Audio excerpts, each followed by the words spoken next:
Hari Sumpah Pemuda lahir di Batavia, Jakarta pada tanggal 28 Oktober 1928.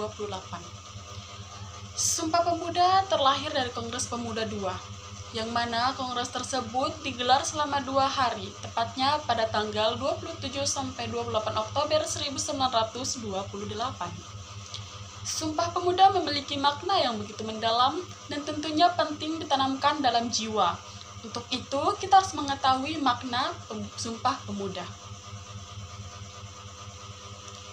Makna yang pertama, yakni mengajarkan nilai-nilai persatuan. Sumpah Pemuda mengajarkan nilai-nilai persatuan bangsa. Dalam mempertahankan kemerdekaan Indonesia, para pemuda memiliki semangat juang yang sangat besar. Pemuda maupun pemudi menjadi tokoh Sumpah Pemuda yang telah mengorbankan tenaga, waktu, pikiran, dan moral, bahkan harta, guna menyatukan bangsa Indonesia. Yang kedua, menumbuhkan kebanggaan. Kebanggaan tampak jelas pada raut wajah para pemuda ketika pembacaan Ikrar Sumpah Pemuda pada tanggal 28 Oktober 1928 silam. Itulah makna Sumpah Pemuda yang kedua. Oleh karena itu, generasi muda juga harus bangga dengan tanah air kita sendiri, salah satunya dengan melestarikan kekayaan budaya Indonesia. Yang ketiga, menekankan rasa bangga terhadap bahasa Indonesia. Sumpah Pemuda membangkitkan rasa bangga terhadap bahasa Indonesia yang menjadi bahasa pemersatu bangsa. Bahasa Indonesia ditetapkan sebagai bahasa resmi negara Indonesia. Hal itu tertuang dalam Undang-Undang Dasar 1945 pasal 36. Maka dari itu, rasa bangga terhadap bahasa Indonesia perlu ditekankan. Selain 3 makna yang sudah disebutkan tadi, Sumpah Pemuda memiliki makna lainnya, yaitu wujud cinta tanah air, mengorbankan semangat juang pemuda, dan menjadi keutuhan bangsa.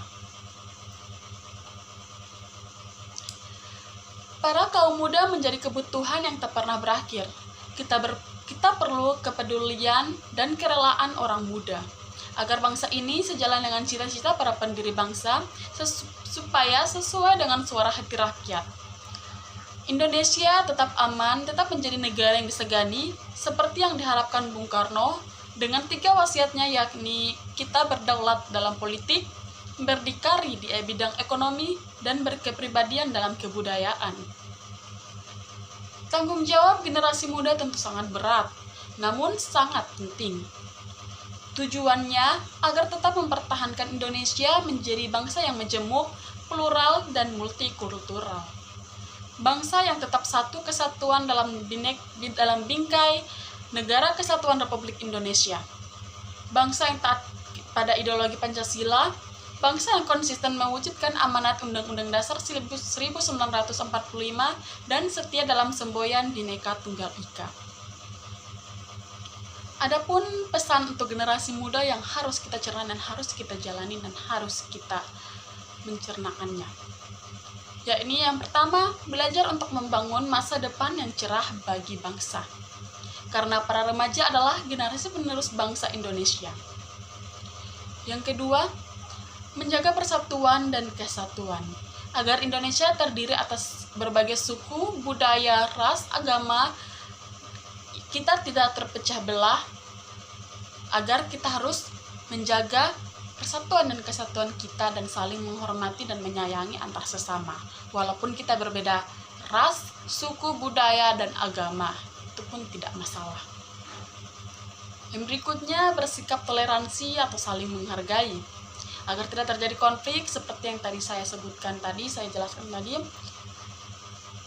kita harus saling menghormati.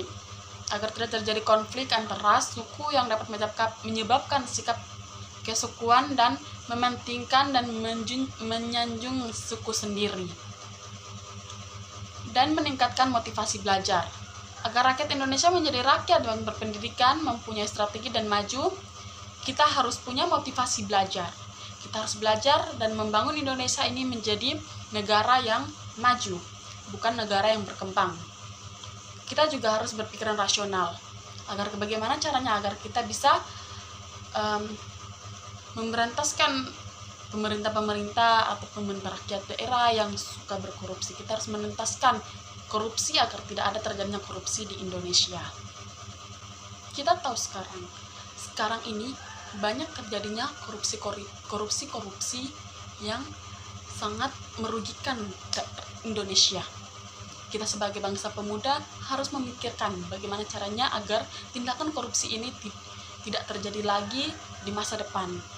Ini adalah tugas yang sangat penting untuk kita generasi para muda.